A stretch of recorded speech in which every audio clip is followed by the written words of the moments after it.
Welcome to VTV prime.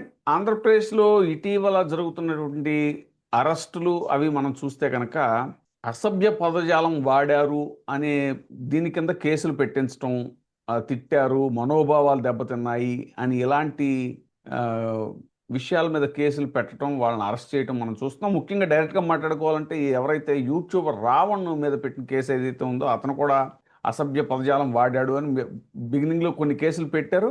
అవన్నీ కూడా bail వచ్చేటువంటి కేసులు, బెయిల్ కోర్టులో ఇవ్వడంతో ఆ కేసుల్లో ఇక ఫైనల్గా ఉపా కేసు పెట్టారు. అదొక ఇది.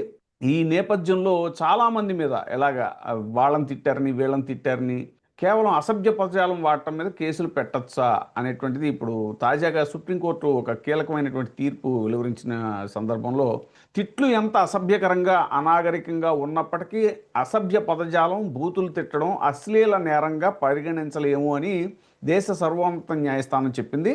మనం ఏదైతే లంకో ఇలాంటి భాష వాడతామో అసభ్య పదజాలం అని చెప్పేది అది అశ్లీలం కాదు అని వ్యాఖ్యానించింది. చట్టపరంగా అశ్లీలంగా పరిగణించాలంటే వాటికి ప్రత్యేకమైనటువంటి ప్రమాణాలు ఉండాలి స్పష్టం చేసింది.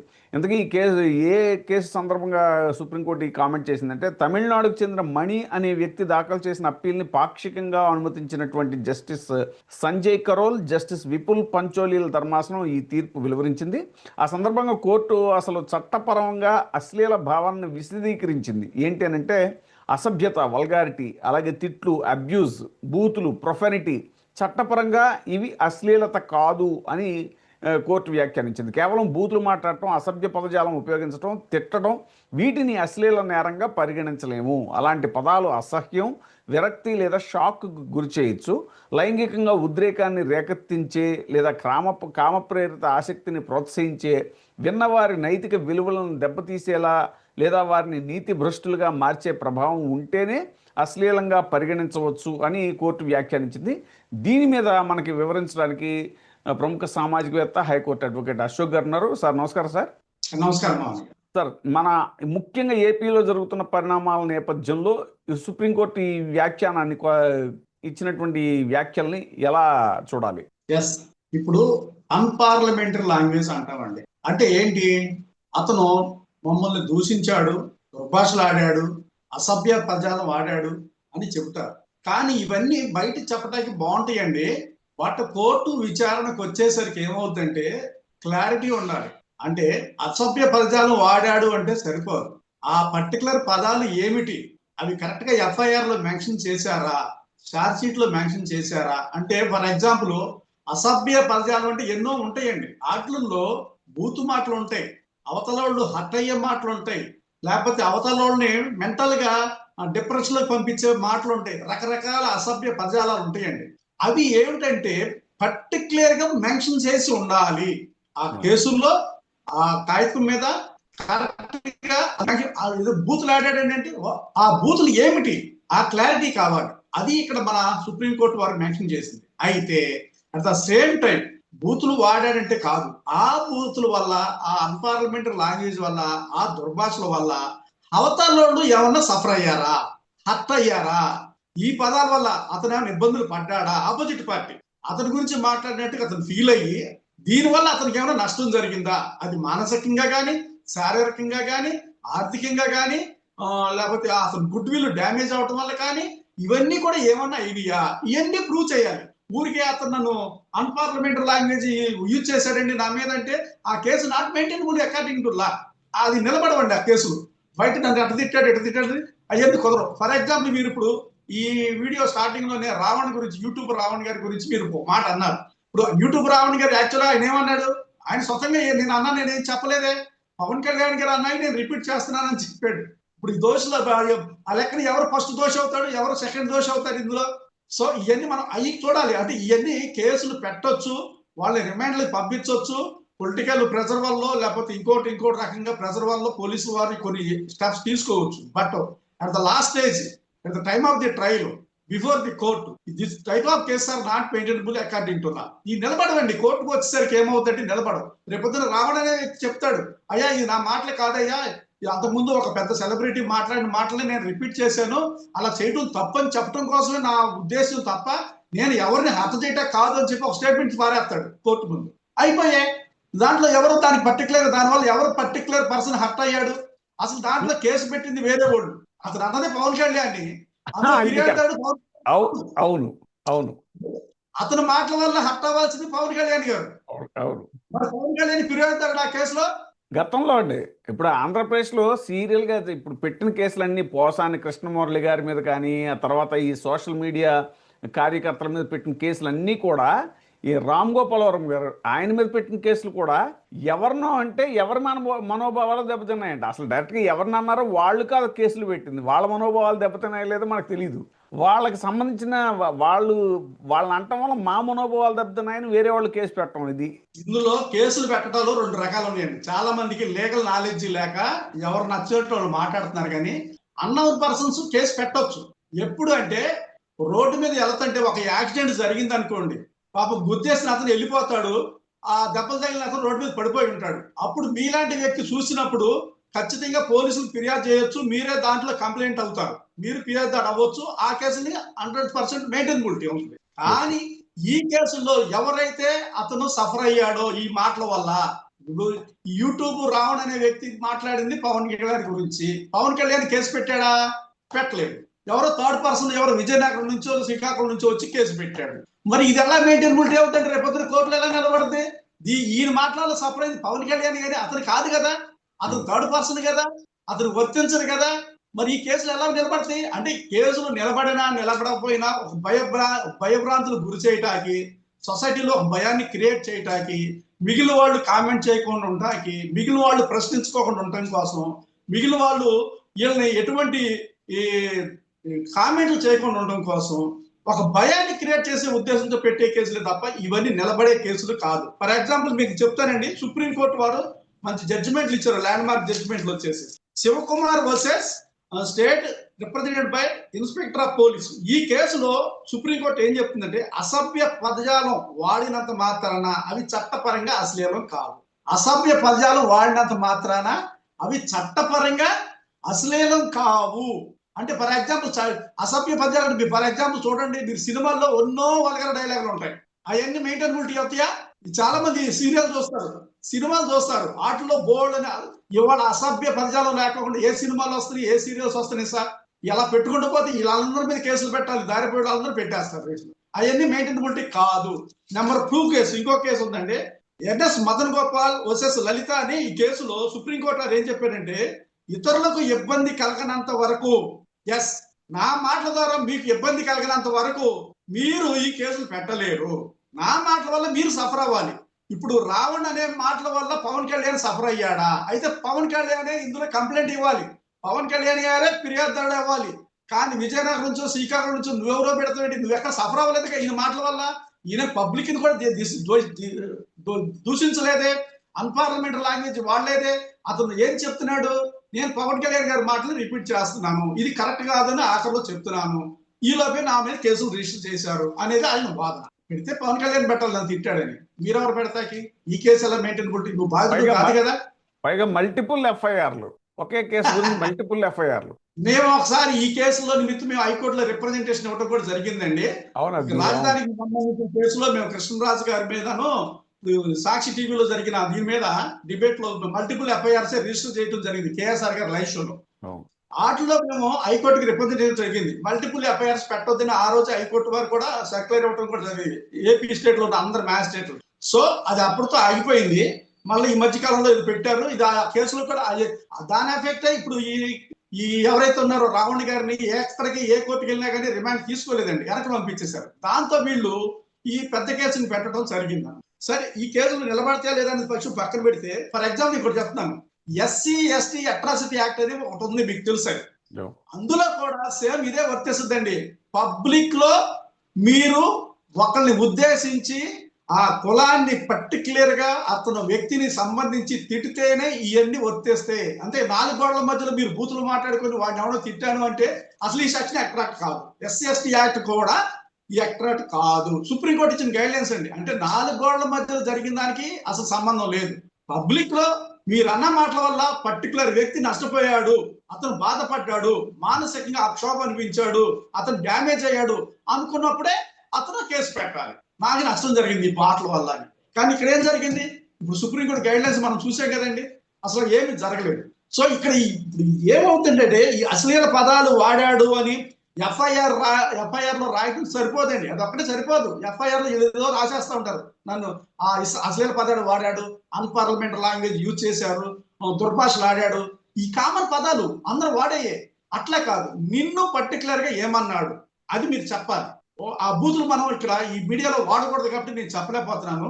వ్యక్తిగతంగా నిన్నేమన్నాడు, దానివల్ల నీకేం డ్యామేజ్ జరిగింది, నువ్వు ఎలా నష్టపోయావు, నువ్వు ఎలా హర్ట్ అయ్యావు, ఆ పర్టికులారిటీ కావాలి కోర్టుకి. అది లేకోకుండా అన్పార్లమెంటరీ లాంగ్వేజ్ నా మీద యూజ్ చేశాడండి, అతన్ని పనిష్ చేయండి అంటే ఎలా చేస్తారండి? How it is possible, how it is case maintainable according to law? అయింది జరగవు. సుప్రీంకోర్టు గారు చెప్పింది కూడా అదే అనమాట. ఈ సుప్రీంకోర్టు తీర్పులు ఎన్నో ఉన్నాయి ఇలాంటి చెప్పుకుంటా పోతే. నేనేమంటానంటే ప్రాక్టికల్ గా ఇప్పుడు ఇద్దరి మధ్యన జరిగే గొడవలో వీటి కిందకి రావు సార్. టు బి ఫ్రాంక్, ఇద్దరు మధ్యలో తిట్టుకునే బూతులు వీటి కిందకి రావు సార్. ఇవన్నీ కూడా వీళ్ళు ఏంటంటే కావాలని క్రియేట్ చేసి తెచ్చుకునే గొడవలే తప్ప ఈ బహిరంగ ప్రదేశాల్లో ప్రజలకు వినిపించేలాగా జరగాలి. నిజంగా అది బూతులై ఉండాలి. అన్పార్లమెంటరీ లాంగ్వేజ్ అని ఒక మాట వాడితే సరిపోదు. పర్టికులర్ గా నిన్ను ఏ మాటని ఉపయోగించాడు, ఏ పదాన్ని ఉపయోగించాడు, ఆ పదాలు అక్కడ కరెక్ట్ గా మెన్షన్ అయ్యి ఉండాలి. నన్ను దుర్భాషలు ఆడాడు అని అంటే దుర్భాషలో ఎన్నో రకాలు ఉంటాయి, ఏ టైప్ ఆఫ్ దుర్భాష అది. ఆ క్లారిటీ లేనప్పుడు ఆ కేసులు నిలబడబో, ఆ కేసులు మెయింటైనబిలిటీ కాదు అనేదే హైకోర్టు సుప్రీంకోర్టు చెప్పే సారాంశం సార్. సార్ అదే మనం ఇప్పుడు ప్రస్తుతానికి ఆంధ్రప్రదేశ్ లో ఏం జరుగుతుందంటే అండి, ఇలాగే ఇప్పుడు అసలే ఎవరో ఏదో అన్నారని చెప్పేసి థర్డ్ పర్సన్ వచ్చేసి కేసులు పెట్టడం జరుగుతుంది. ఇక్కడ ఆంధ్రప్రదేశ్ లో 90% కేసులన్నీ ఈ రోజు జరిగేది అదే అండి. ఏదో దూషించాడని కేసులు పెడతారు, పోలీసులు వచ్చి వాళ్ళు నోటీసులు ఇచ్చినా అయిపోయినా according to law procedure follow అవ్వకపోయినా ముందు కేసు కట్టేస్తున్నారు. వాళ్ళకి బెయిల్ రాకుండా ఆ స్టేషన్ తిప్పుతున్నారు, ఆ కోర్టు తిప్పుతున్నారు. దీంతో భయాలకి ప్రజలు భయభ్రాంతులకు గురైపోతున్నారు. కేవలం ఏంటంటే ప్రజలని కొంచెం భయభ్రాంతులకు గురి చేయడం కోసం పెట్టే కేసులే తప్ప అకార్డింగ్ టు లా ఈ కేసులు అనేది కోర్టుకు వెళ్ళేసరికి నిలబడవు సార్. అదే సుప్రీంకోర్టు హైకోర్టు వారు కూడా చెప్పేది. ఈ రోజు జరుగుతుంది కూడా అదే అండి. తాజాగా ఇప్పుడు వైసీపీకి చెందినటువంటి నాగార్జున యాదవ్ ని కూడా తెలంగాణ పోలీసులు అదుపులోకి తీసుకోవటం, ఈ కేసు కూడా ఇంచుమించుగా ఎలాంటిదే అండి. ఆయన్ని మొదట ఇది గుంటూరులో నల్లపాడు పోలీస్ స్టేషన్కి తీసుకెళ్లారంటే, అక్కడి నుంచి హైదరాబాద్లోని పురాణా హవేలీ టాస్క్ ఫోర్స్ కార్యాలయానికి తీసుకెళ్లారు. అక్కడ కొంతసేపు ఉంచిన అనంతరం బేగం బజార్ పోలీస్ స్టేషన్కి తీసుకెళ్లారు. ఒకే రోజులో 3 ప్రాంతాలకు తిప్పి తీవ్ర వేధింపులకి గురి చేశారు అనేటువంటిది ఆ కేసులో సమాచారం. తెలంగాణ ముఖ్యమంత్రి రేవంత్ రెడ్డిపై లైవ్ డిబేట్లో అభ్యంతరకర వ్యాఖ్యలు చేశారనే ఆరోపణలతో ఈ కేసు నమోదైందంట.